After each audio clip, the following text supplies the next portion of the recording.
Hey guys, while in editing, I decided to add this at the beginning because I wanted to basically explain something we didn't actually explain in recording. A Bit of Every Topic, which is the name of the series we're currently starting to watch, is going to be more of a debate kind of thing later on. So basically, A Bit of Every Topic is going to be not just our opinions on stuff, it's going to be a debate if we don't agree on something. So look forward to that, and I'll let you guys get to watching or listening to the first episode. Warning, the following might contain coarse language. Viewer's discretion is strongly advised. How's it going, everybody? I'm CMacho7. And I'm Ace Gravity. And this is a Bit of Every Topic podcast.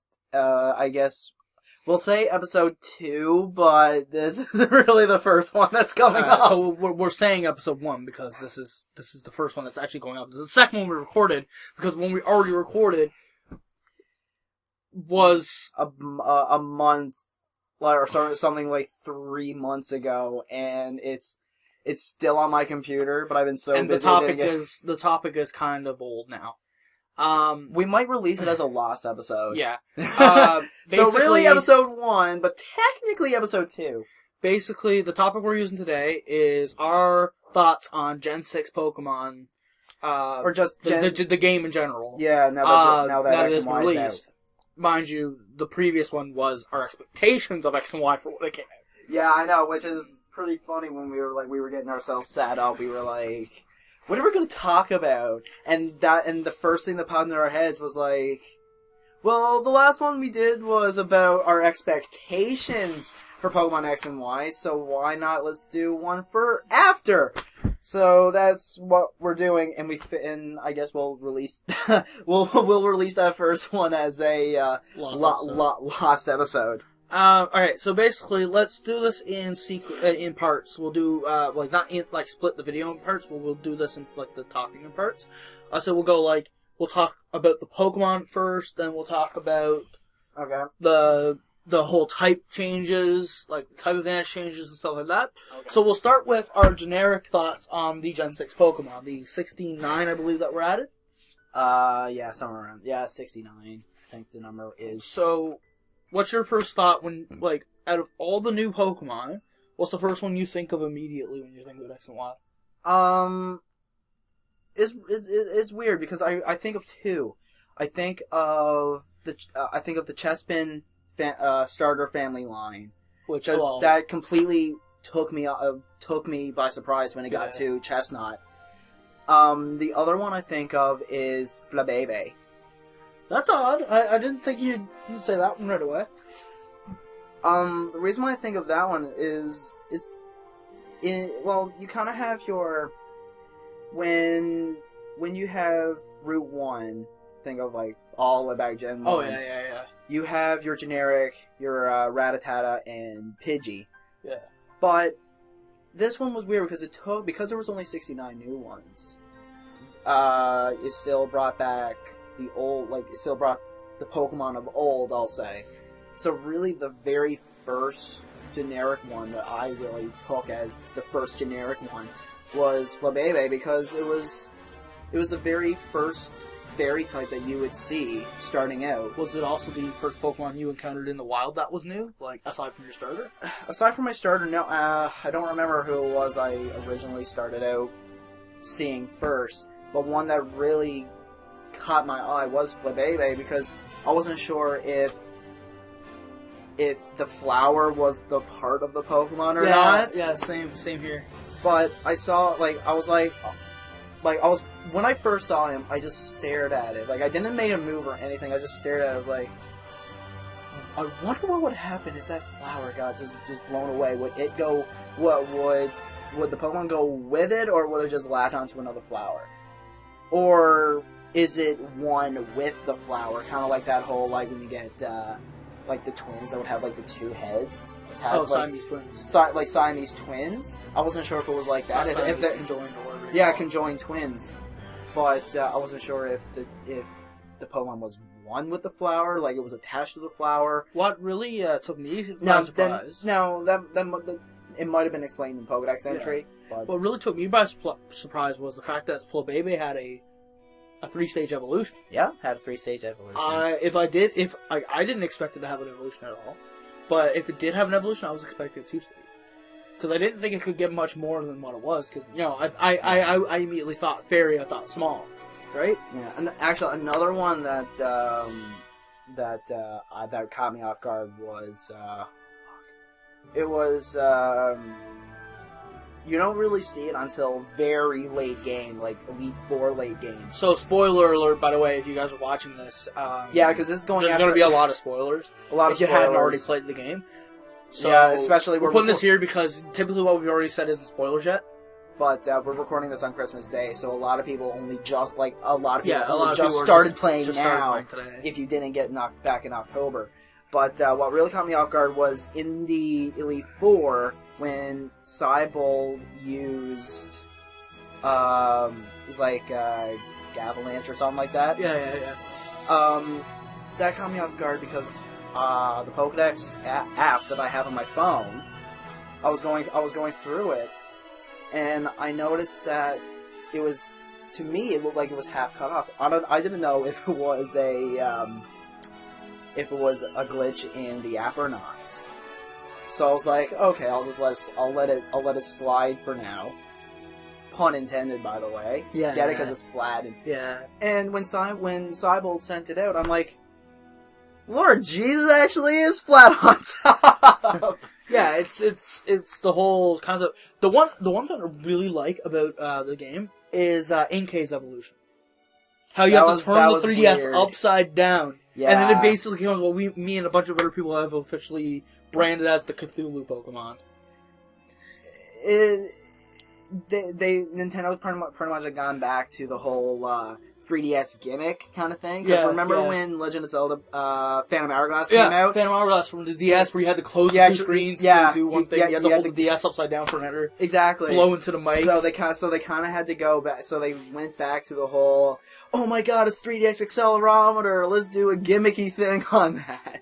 I'm surprised that the one you were talking about, Gavalanche? Oh, I remember the name. Or whatever his name is? Yeah. I'm surprised that he wasn't an upside down evolution. And same with Pumpkaboo. I thought Pumpkaboo would have been too. Because they all looked like they could. And it'd been cool because they'd be a trio that does it. That'd be nice. And they're all Pokemon that have a 2-stage evolution. Yeah. Right? What was another one? There was a picture I saw on Reddit. And we all know Banette from Ruby, Sapphire, and Emerald Gen 3. Yeah. Its Pokedex entry was saying that it's a possessed, abandoned doll. Yeah.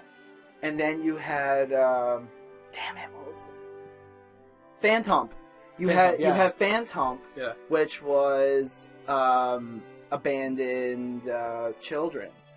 Yeah, or like the spirits of abandoned children. Much like the whole Deku Scrub idea from Zelda games, or even the Skull Kid at that point too. But like what it was a comic strip that had a couple of pages to it. And like I said, I saw this on Reddit, and it had a picture. First, it was great artwork, by the way. Oh yeah. And it had you have to show me afterwards. Oh yeah, I'll show you after recording this, because I'm pretty sure I liked it on my Reddit profile. But what it was Banette saying like he's like trying to find the child that abandoned it. Yeah. And then another page, it was Phantomp seeing Banette, and almost like it was the child that lost Banette, I'm assuming. Kind of like that. Because it's a cool oh my god, analogy. It made making the two go together. You know? It made me die inside, because what ended up happening was that you ended up getting Phantomp and Banette crying while hugging each other, looking at the night starry sky, because they're both ghost Pokemon. But it took me right here, man. Right here. Getting back to the whole first Pokemon you think of when you think of X and Y, for me, it's same situation. I think of two Pokemon. The first fairy type I think of, and it's the first Pokemon I immediately think of for X and Y, Sylveon. Oh yeah, for sure. Sylveon is one of the first Pokemon I think of in that series. And Well, that was the first Pokemon that we were really introduced. Yeah, but, like, Sylveon, I don't know if it's so much the cuteness aspect, or it's just the fact that I love the evolutions in general. But that's one thing I immediately think of, because it was the way of them introducing the fairy type, you know? Yeah. But this gets back to the last episode where we were talking about Sylveon's type. yeah. And I thought that because it's all frilly, kind of like what Skyla is from Black and You were White. thinking of flying. I was thinking of flying type. And I was thinking, since it was pink, I was thinking normal type with evolved with a Moonstone, which would have made perfect sense, mind you. Made perfect sense by the way it looked. But Fairy was a nice way of tying it all together. Yeah, Fairy was nice. But the other Pokemon I think of, and surprisingly not a starter, the other Pokemon I think of when I think of Gen 6, and it's not even a Gen 6 Pokemon. I think of Mewtwo. Because I think of the whole Extreme Speed Genesect Mewtwo movie thing. Yeah. And I think of the fact that, oh my god, this entire time we were like, that's a Mewtwo evolution. And we were like, well, it is an evolution, but it's not really an evolution because it's a Mega Evolution. What? Mega Evolution. That's and that's kind of my way of transitioning from that to the Mega Evolutions now. This I find funny, like that you brought up Mewtwo, because we all know that that Mewtwo is in a cave, and that one kid can stand in front of it and hold him in. That's the funny part. Here's the thing, it's a throwback from Gen 1. It is very much so, and it touched me really, really. No, but here's the thing, it got me thinking. What if Kalos was in either was in the past, like was past Kanto, and the guy standing in front of the cave was a descendant from the original guy from Kalos. Because think of it like this: the area in which the cave was situated in was Pokemon Village, where wild Pokemon and abandoned Pokemon are able to roam free and be able to coexist with humans without any violence whatsoever.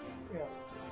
If you fast forward time, kind of like how us humans have developed over wildlife. Yeah. That could have happened. Pokemon Village became Cerulean City, leaving the cave, but you had the one guy as a descendant to keep Mewtwo inside the cave, unless a worthy trainer who has beaten the Elite Four can go in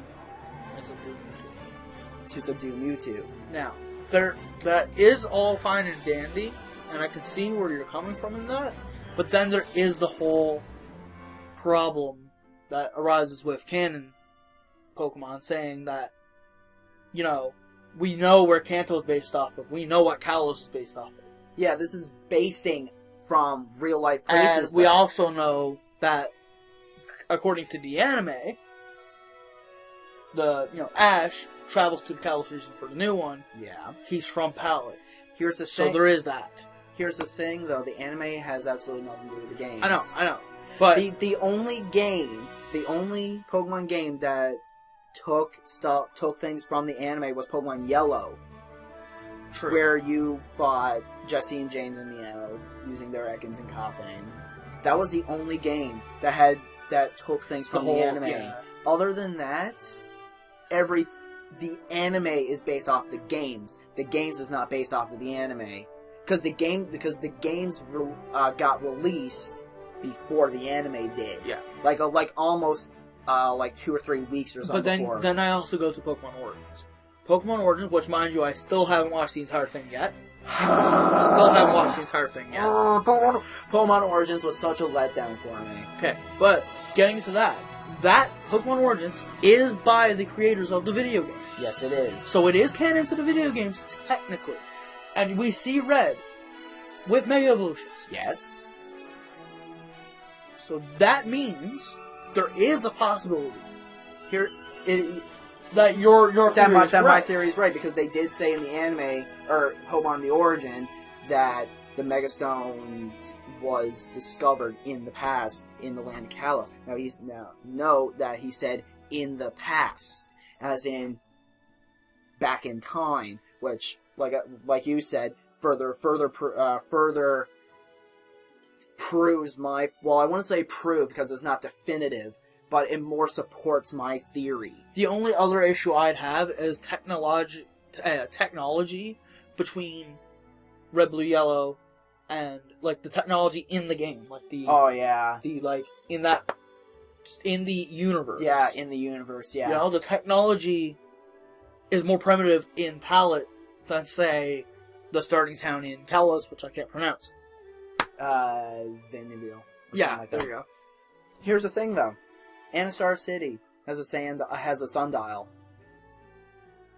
Is a very primitive way of keeping time. You have a point.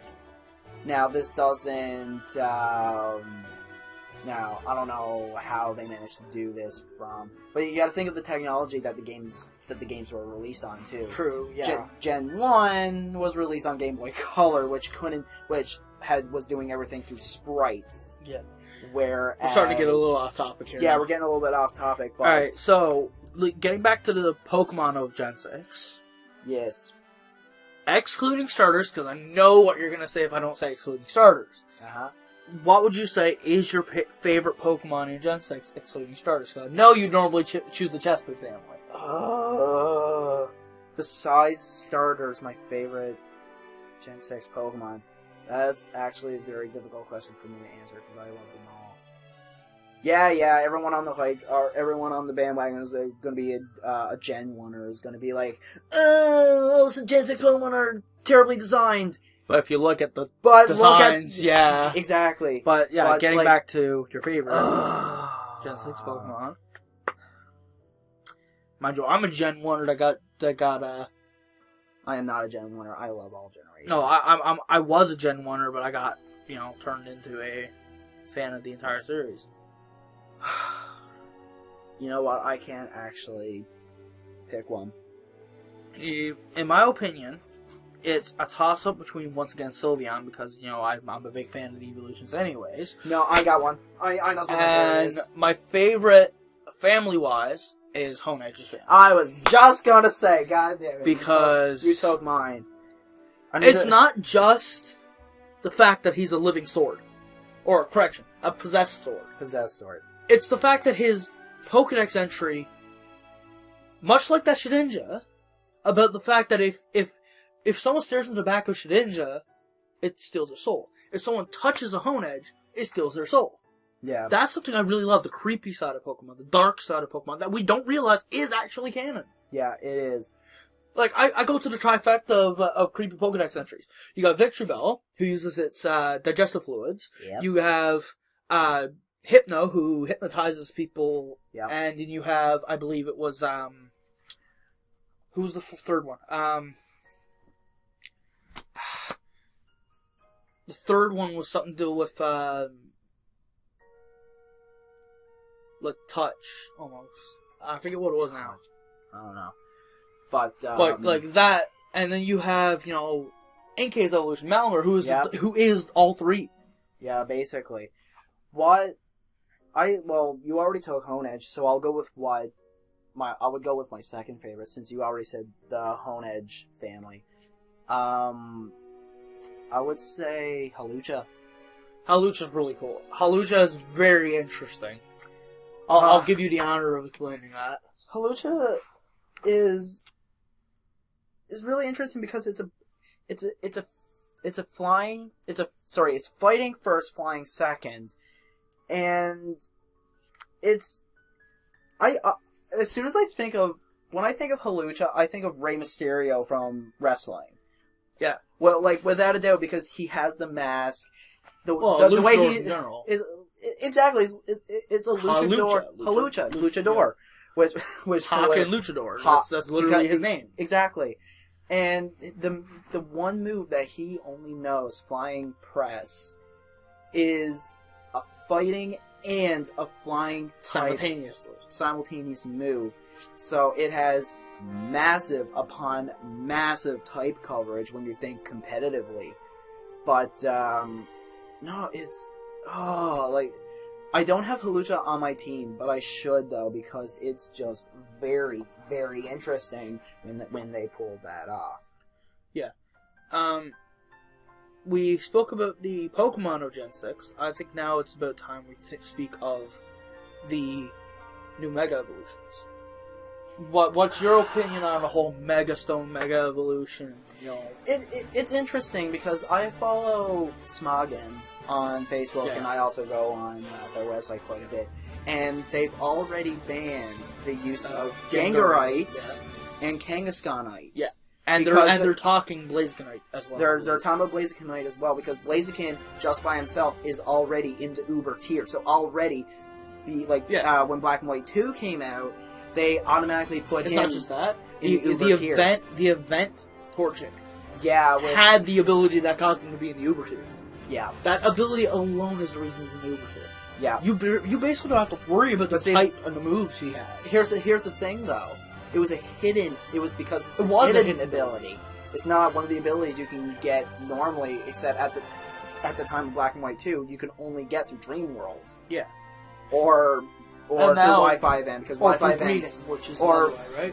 But you gotta have the Pokemon that already knew the exactly, ability. which is why now with the event Torchic, so many people that are competitive players more than likely had the game already when it came out. So typically they have that Torchic, which means there is the biggest problem with that is whether they should ban the Blazikenite or not. I think, personally, sorry if I cut you off there. Go. Blazikenite should be allowed, but as long as the Torchic does not have Speed Boost as its ability. Speed Boost ability. I think it should be. Should be because it should be because I'm thinking because of its speed, because its speed at the time was on par with Sceptiles at the time. Yeah. Sorry, no, it wasn't on par. It was actually above it. But it's because it's so fast, and because it's firefighting typing, it has access to so many powerful moves. In addition, because fighting types are usually very, very slow and bulky. Yeah, typically. But because Blaziken is so fast, it can hit really hard and would guarantee that it would be the first one. Unless Trick Room is used. Yeah, a lot of one-hit KO moves are fighting types. Exactly. That's the biggest problem. It's not so much just fire typing; it's just fighting typing. And the thing is, the Blazikenite boosts speed. There's also, I think, Halucha might be an issue in competitive play. Not only due to his dive press, what it's called. Flying press. Yeah, flying press. But the fact that he's a flying type and fighting, which means he's gonna have high speed because he's a flying type. Mm-hmm. And he has access to so many moves because of fighting. Exactly, and right? Same situation. Kind of same situation, but Blazikenite boosts speed. I can understand if Blaziken's still in the Uber tier, but with the Blazikenite, because it boosts speed, it's already going to be troublesome. But we're getting a little bit off topic. But what really pissed me off was that when they released 2 Charizard Mega Evolutions, if they did 2 Charizard, because they did 2 Charizard Mega Evolutions, they should have done a second Mega Evolution for Venusaur and Blastoise at the same time, but they didn't because of my personal vendetta for the Charmander family, because he's too overpopular. But I like the diversity between Mewtwo, Y, and X. I love the diversity in that. Yeah, I personally am the kind of person that prefers the fighting type Mewtwo. I prefer the other one. I prefer Mewtwo Y. It pleased both of us. It pleases both of us. Which is I understand that situation. If they had only done it for Mewtwo, or if they had done it for all the starters and Mewtwo, would have been better. I think too they should have done more Mega Evolutions. Mind you, this is early. There is a possibility because now they have the ability for packing. Yeah. which gives us the ability of adding Pokemon while we're playing. Yep. Adding even sections of the game in patches. Yeah. And adding, new Mega Evolutions, new Pokemon, everything, Well, they did come out and say they won't do DLC for it, for Pokemon X and Y, but they did say that, they didn't say anything about releasing, kind of like what they did with the Torchic Wi-Fi event. They release a Wi-Fi event for a Pokemon that hasn't yet have an Mega Evolution. Like they did Blaziken, they did, but they might do, I don't know, like a Gen 4 star, like Piplup or Chimchar. Yeah. Although they really do need, though, to lay off the fire types and give some of the love to the other types. That's my personal opinion, though. Yeah, and I feel the same way as you. Biggest thing, if anybody knows us really for Pokemon, you're big on grass types, I'm big on water types. So we both have our own personal vendetta against the fact that fire types are so, hyped. Now, recently I did start playing Pokemon Yellow again, and I did pick up Charmander just after Cerulean City.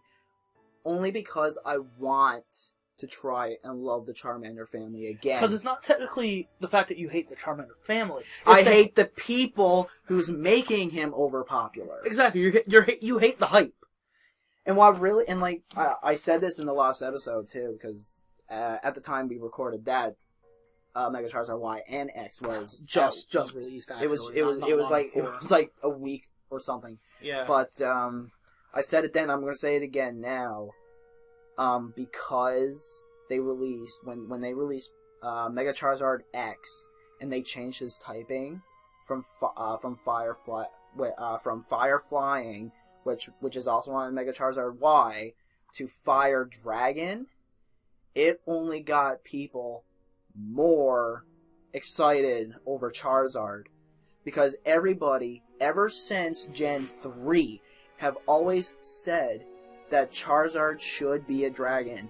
And because Nintendo did this, they're only going to increase that fan base, which is not even...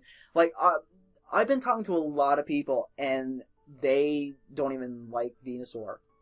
Only because it doesn't know any physical attacks, like what Charizard can. Which really ticks me off. See, Venusaur is more of a special attacker.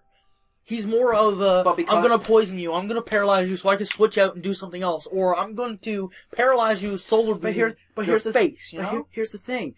Because Venusaur does that, and everyone loves Charizard so much, they think that all Pokemon should only know physical type moves. Which is stupid. Which is very stupid. Because there's a reason they did the physical special split. There's a reason for it. There is a reason for it, and that's why they've done it. The typing was off. Yeah. The type advantages were off. That's why they did the physical special split. So even then, okay, yes, water is weak to, or fire is weak to water. Yep. But if a water type Pokemon knew a water type move that was a physical attack, it would do less damage. Yep. Because of the whole physical special split. Anyways, we're getting off. Oh, I just kicked the mic. We're getting off topic. We're getting off topic again. Mega Absol, Mega Mawile, go. No. Quickly before you finish, I'm going to add that they turned Charizard into a Fire Dragon type. And what irked me from a water perspective is Gyarados didn't become Water Dragon. Gyarados became Water Dark in his Mega Evolution. That is the bottom line that pissed me off. Because if anything, Gyarados himself is based off of Japanese mythology of Koi jumping into the river and becoming dragons. Yes. Why turn him into a Dark type? Why? I don't know.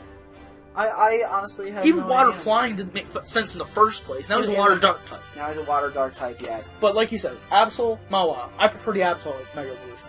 I like them both. I prefer the Mega Absol. Because Absol now finally looks like the Angel of Destruction I've been looking for.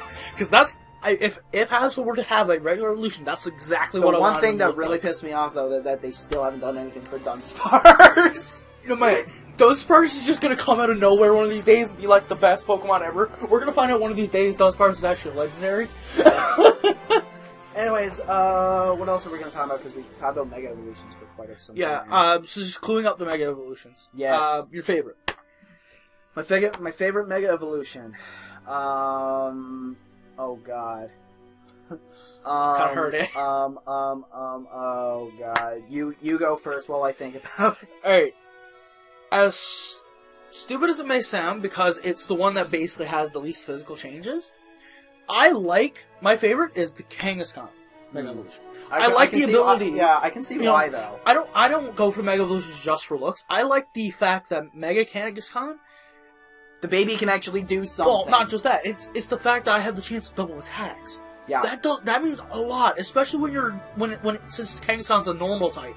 Well, think of it this way: you use an attack twice. You use Hyper Beam.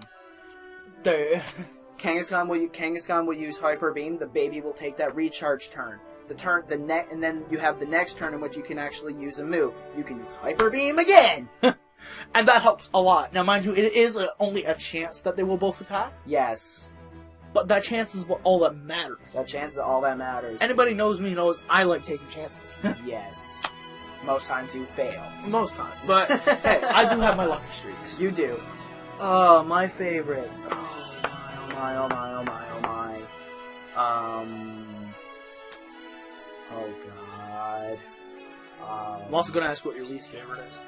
Well, I can easily tell you what my least favorite is. Everyone who've already listened to this will know what my least favorite is. I don't need to repeat myself on it. Not least favorite for, reasons of hype. I mean, least favorite in general of the Mega Evolutions. Which one do you think was just a stupid idea in general, anyway? Okay, I'll do that one first. Stupid idea. Jeez.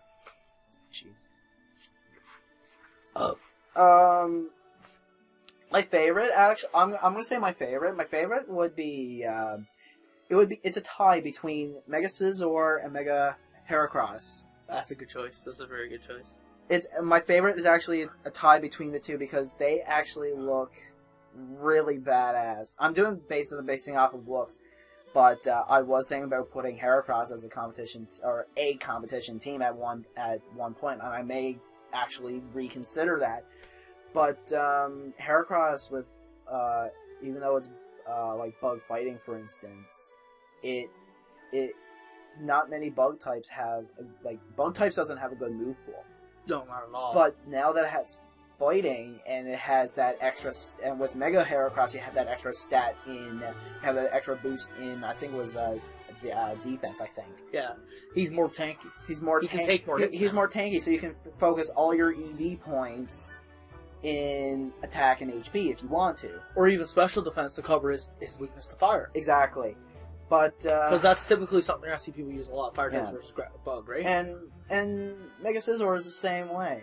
Yeah, Scizor being bug steel, I believe. Bug steel, yeah. So he has the same situation. Yeah, same thing. If you're competitively training him, he'd be, I say when we hit the timer, I say we keep going with it because we only got 12 minutes. All right, I'm just saying where we are on time. My least favorite, well, basing off of just user opinions at all, it's definitely Mega Charizard X for me. But if I were to pick something other than Mega Charizard X, I would probably say, honestly, Mega Mewtwo X. I find that it looks weird to me for it to be a fighting type. Okay. Because when I see Mega Mewtwo X, I don't think of fighting. I really don't. He kind of looks like he has gills. He does. He does kind of look like he has gills all over his body. But, I don't know. That's a really difficult question to answer because everyone already knows that it's Mega Charizard X right from the get-go. But, Mega Tyranitar and Mega Anagram caught me by surprise, though. Yeah. They did catch me by surprise. But, no. I would probably say Mega Mewtwo X. My least favorite, I don't even have to hesitate to say it. Both because of the type it's given, and because of the little amount it changed. Mega Ampharos. The fact that it became an electric dragon completely and utterly made me go face palm. It doesn't even look like a dragon. Alright, I often refer a bunch of pictures I see on Reddit and Facebook. It looks like he freaking started using L'Oreal. Yep. Because he's worth it. He's so fabulous! But no, I'm not gay. But I'd probably have to say Mega Ampharos is probably my least favorite. Your least favorite? Why? Yeah. Just because it grew hair? No, the looks, the type it's given, and just the fact that why Ampharos of all Pokemon? Why Ampharos? Why not another Pokemon that could have easily been turned into a Dragon type? Or why not another Electric type that maybe people liked a little more? Because I don't see a big fan base for Ampharos anyways. Because stats-wise, Ampharos isn't all that good. No, you are right in that sense, yes. Like, when I played the Gen 2 games for the first time in my life, and I got to that gym that, was the Steel Gym, but had an Ampharos in it, basically. Yeah. When I got there, and when I was up against the Ampharos, it was literally, oh, by the way, I'm just gonna go Thunderbolt with my my Electric type and kill him. Like, of all things, I used an Electric type to kill him. Yeah. I don't know. One-hit KO. Like, I don't know, it was really weird. Alright, we spoke about Pokemon, we spoke about the Mega Evolutions. I say now we talk about the new type coverage and the new way that they have stats affecting Pokemon. Starting off with that, I really like the fact that Electric type Pokemon cannot be paralyzed. I like the fact that poison types can't be poisoned. Grass can't be Paralyzed. No. Can't put sleep. Sleep. Yeah. I really like that because it brings a more realistic feel to it. So I mean, like, if you have, like, let's take real life scenario here. You have a person who's in a wheelchair. You can't put him again in a wheelchair because he's already in the wheelchair. I know it's a terrible analogy for me to say. No, I know it's terrible, but it kind of makes sense. Let's put it this way. Speaking scientifically, that electricity is a form of static movement. Yes. And that paralysis is affecting your nerves, which is typically static movement, like electricity. Exactly, yeah. Paralysis causes your nerves to be shot. So if somebody was basically a body of electricity, yeah, how do you paralyze something that's already flowing electricity? Exactly. Which kind of goes back to my terrible analogy of the wheelchair. Oh yeah, fire types can't be burned. Or even that, like, because you're already burning. You can't burn something that's already burning. If you had a candle and you tried to light the fire on fire, what's going to happen? It's just going to look bigger because there's two flames. Exactly. The same thing as ice. It's going to be hot anyway. How do you freeze ice? You don't. You don't freeze it. You can't freeze that's already frozen. You can't freeze something that's already frozen. Exactly. And then you got then you have frostbite. I've always liked the fact that this has always been in Pokemon.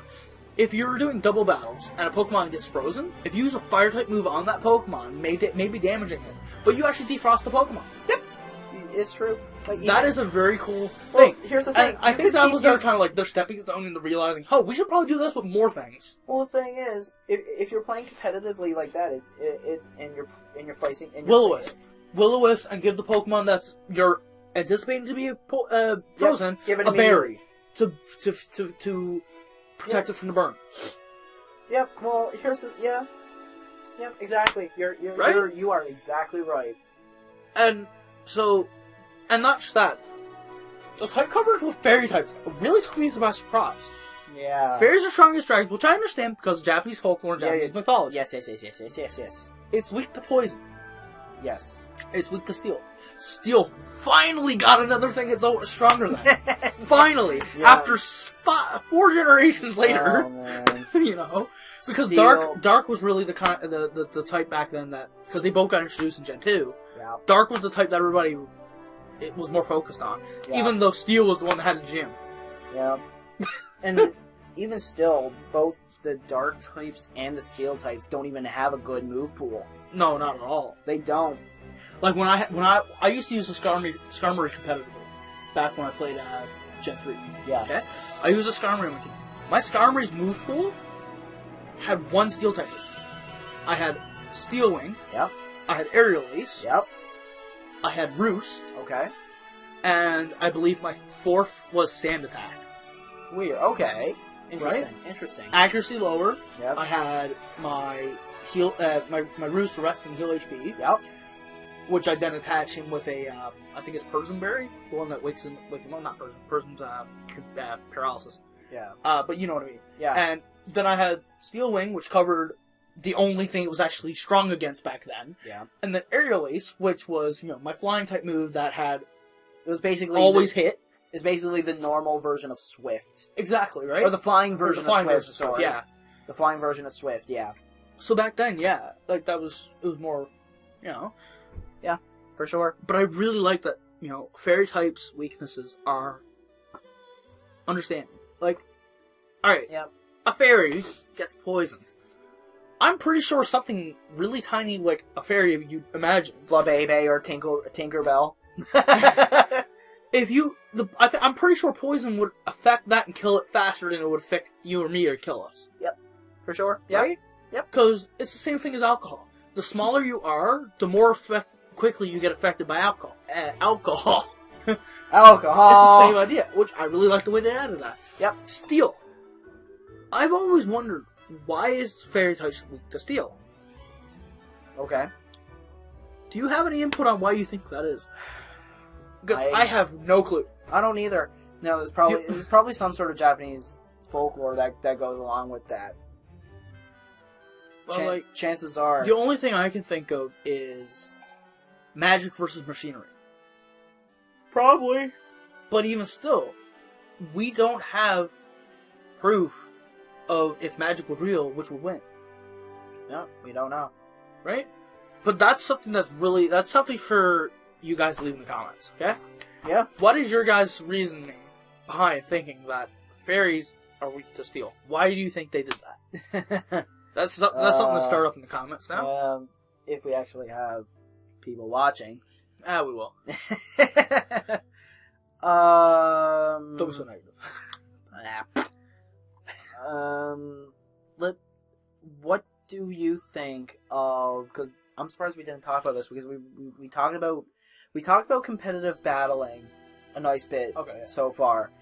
What do you think of the super training? Okay, this is a big thing. I was actually just going to get into what us talking about the 3 things in the bottom screen. We'll start with the super training since you mentioned it. Okay, we'll start with super training.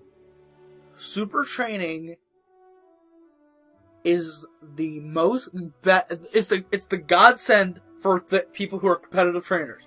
Yeah, and I noticed something about it. What's that? It adds an extra 4 EVs. There's 4 extra EVs. Yep. And I was like, wait, now I can finally even out. Alright, I get to the point where I have that, it's typically 8 EVs you have left over after you're done doing EV training. Like 8 EVs that you put in a random stat. Or a stat you choose. Typically. Depending on the Pokemon. But now I have an extra 4. Yep. At which point, if I have 12, I'm going to go, alright, normally I put 8 in defense, and everything else is normal with the way it is. Yeah. I'm going to put 6 in defense, and I'm going to put 6 in special defense. Or I'm going to put 6 in speed as well. To even it out a bit more. Actually, I think you're wrong. In the, about being 8 EVs left at the end. No, I mean, for personal preference. Like, when I EV trained my, my Squirtle. When I EV trained my Squirtle, yeah, I had, out of the 255 EVs you're supposed to have, yeah, I had maxed out 1. Yeah. 252 EVs. And, hold on now. And then I had the extra. Alright, you can max out a stat, you can almost max out a second one. Yeah. I maxed out 1, I got 1 to about 150. No, you can only max out 2 stats. Alright. And you would have 4 EVs left. Okay, so what I do is I typically max out a stat. Yeah. Put 1 up probably 4 shy of max, then I put another stat up by 8. That's what I do. That's weird. But now I have that extra 4 EVs of leeway space. Yeah. Right? Yeah. Or not so much EVs, but 4 points of. Yeah, because it's like 5 into an EV or something. Wow. It's like 5 of those points is an EV. No, 4. 4. Okay. 4 EVs is plus 1 when they level up. 4 EVs is 1 stat. 1 stat point. Yeah, because what happens that you That's can. what I was thinking. Because what happens that you can put a max of 510, but you can only max out a stat at 255 or 255. But here's the thing, here's the thing though. You can't. 255 is not fully divisible by 4. Yeah. Because it's not fully divisible by 4, the closest number to 255 that is a multiple 4 is 252. That's what I meant. Yeah. Yeah, because it's 252. That's where the max EV limit is 252.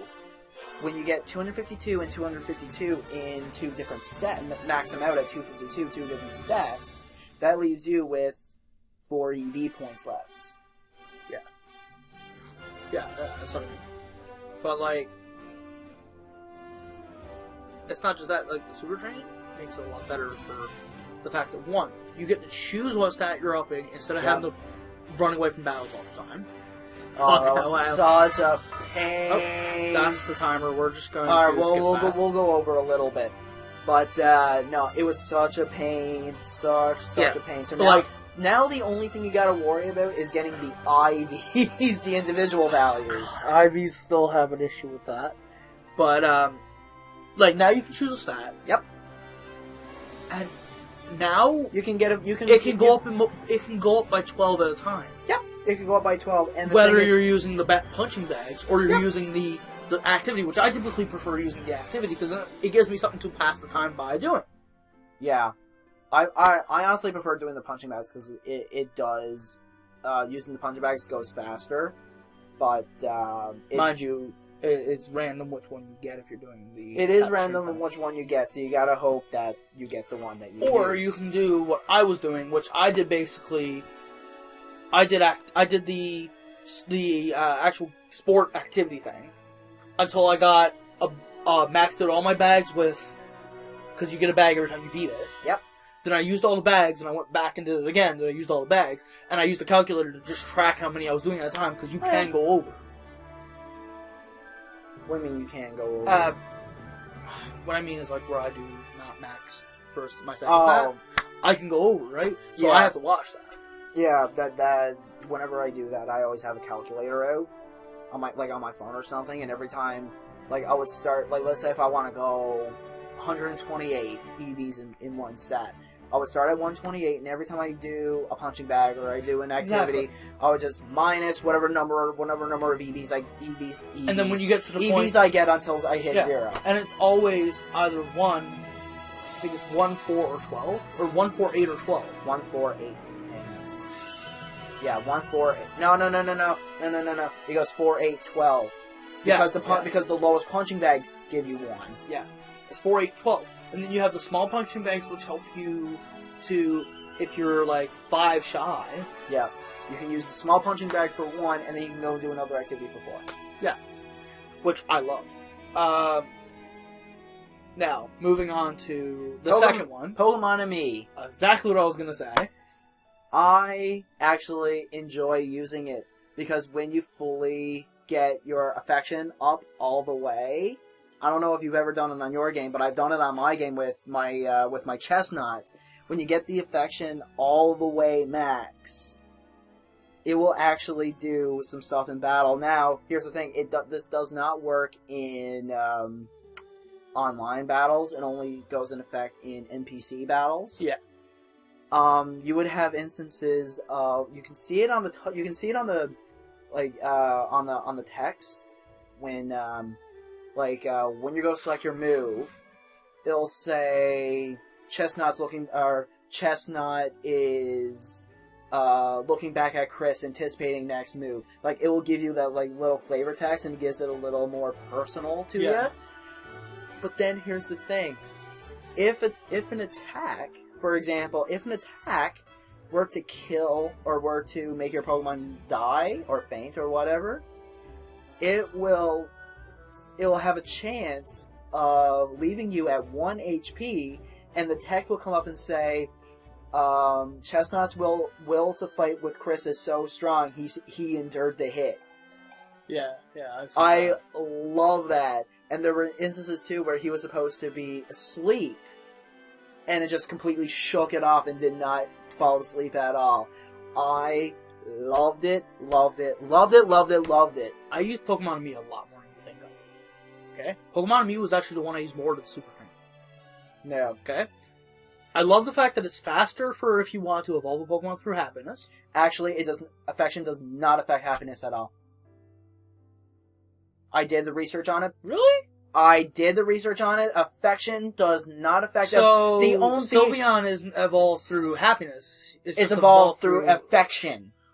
That is cool. Sylveon is done by affection. You learn something every day. Happiness and affection are two different things. That's nice. In order to evolve an Eevee into a Sylveon, Eevee has to have a certain amount of affection, not happiness, affection, while knowing a fairy-type move.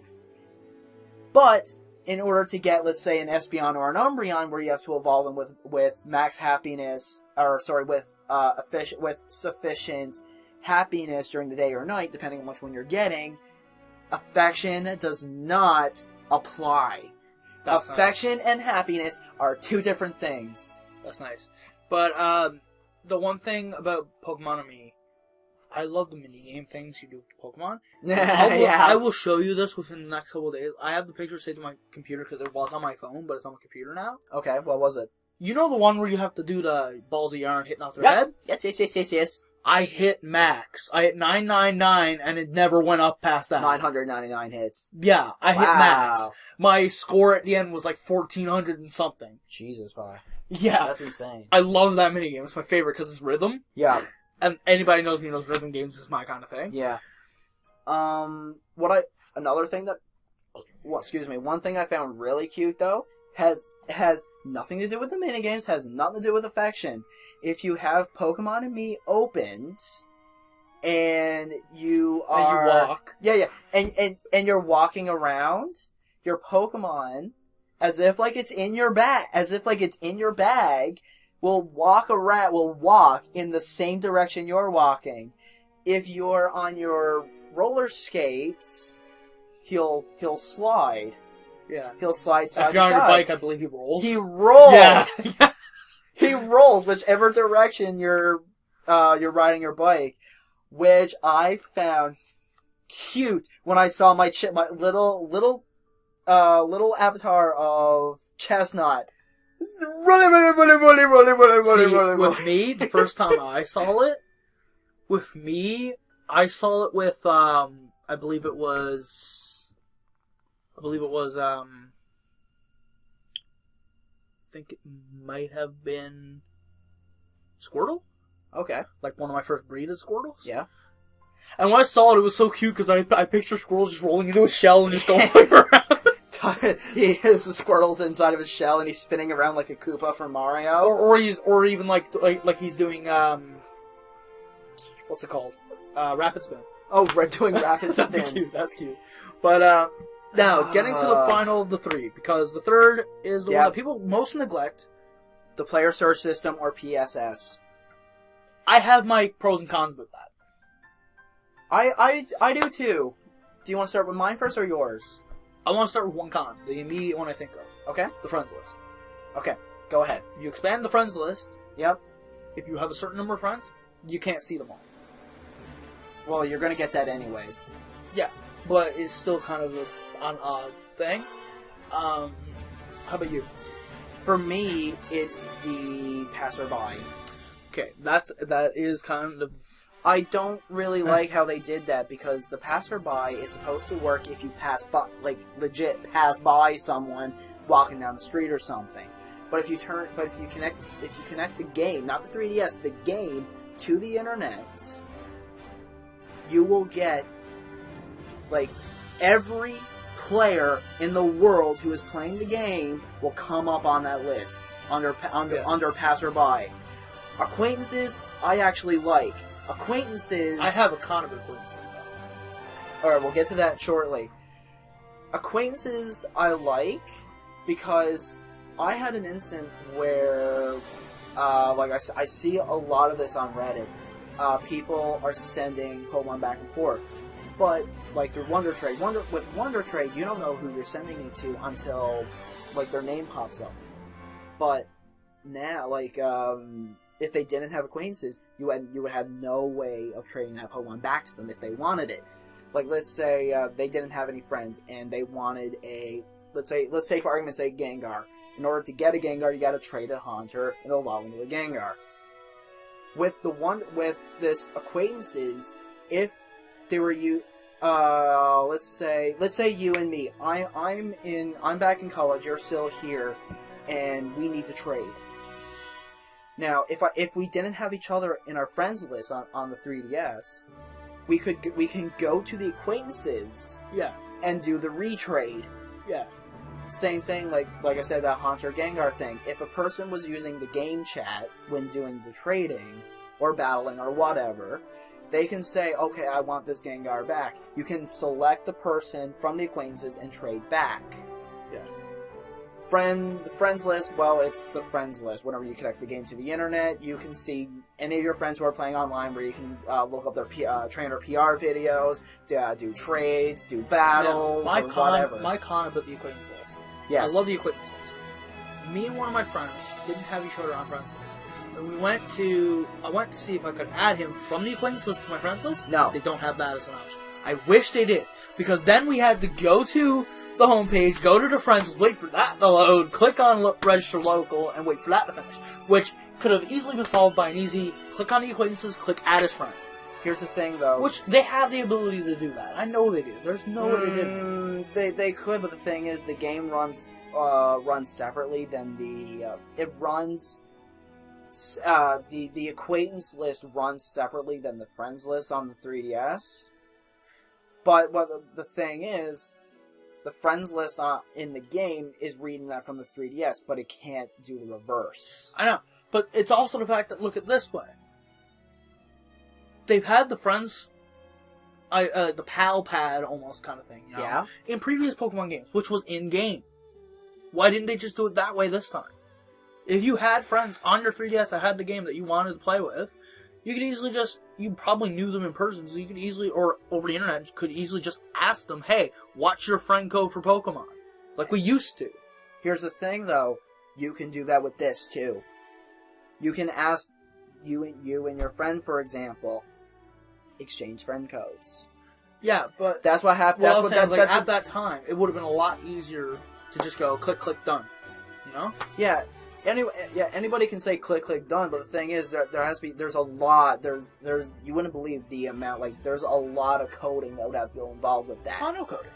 Because I know you do. But I'm just saying that. Like, It's yes, okay. I understand. It's okay for the game to read the friends list from the thing, but the game cannot write data to the 3DS unless it's save game data. Okay, yes, I understand that. It What only I'm works one basically- way. It what can't I'm work both basically ways.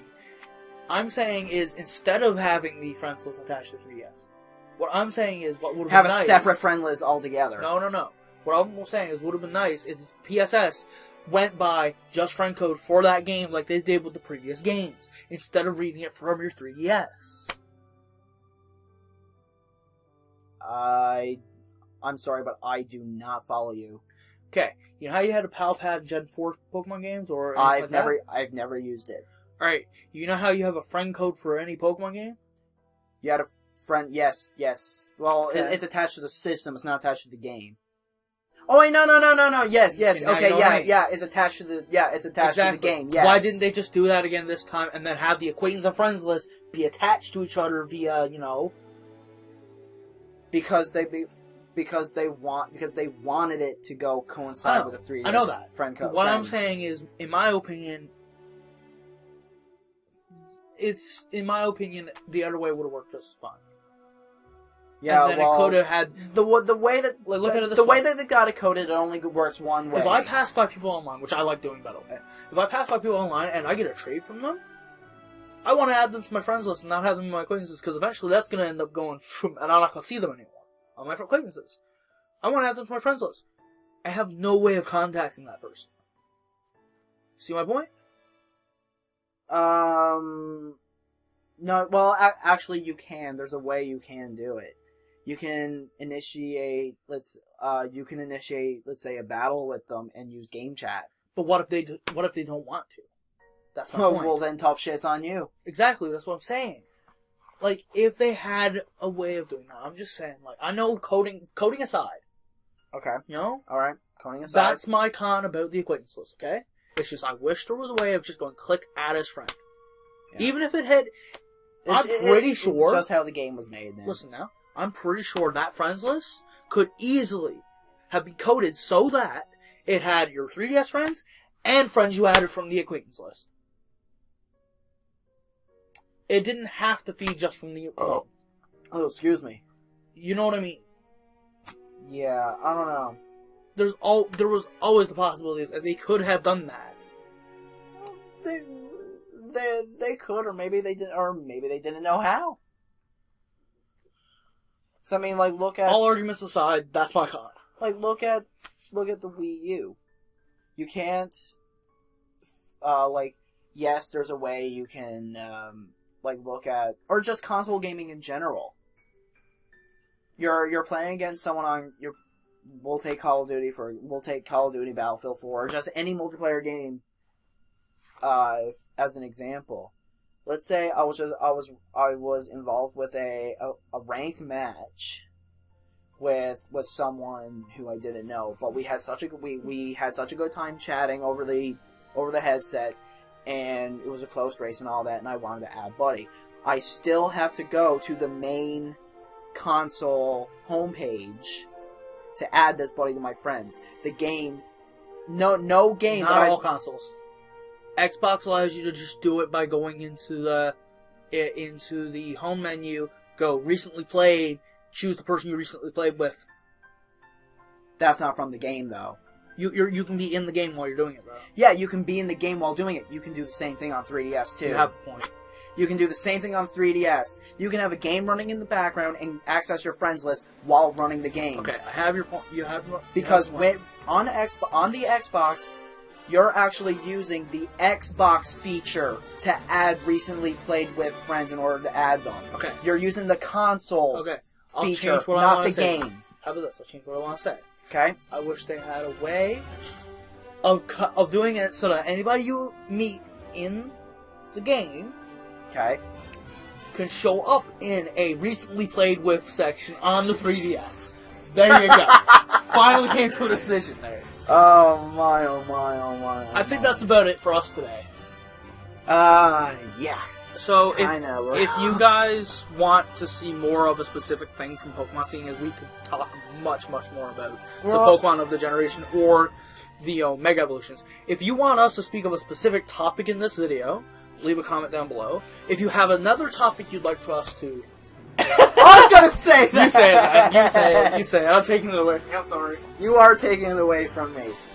So, I'll continue on for what Mofo over here was saying. Don't make me punch you. I will come over there and punch you. If you have a topic, just let me say it, goddammit. If you guys have a topic that you want us to talk about at the round table, be sure to leave those in the comment section down below, or you can also tweet us at a bit of everyone on Twitter.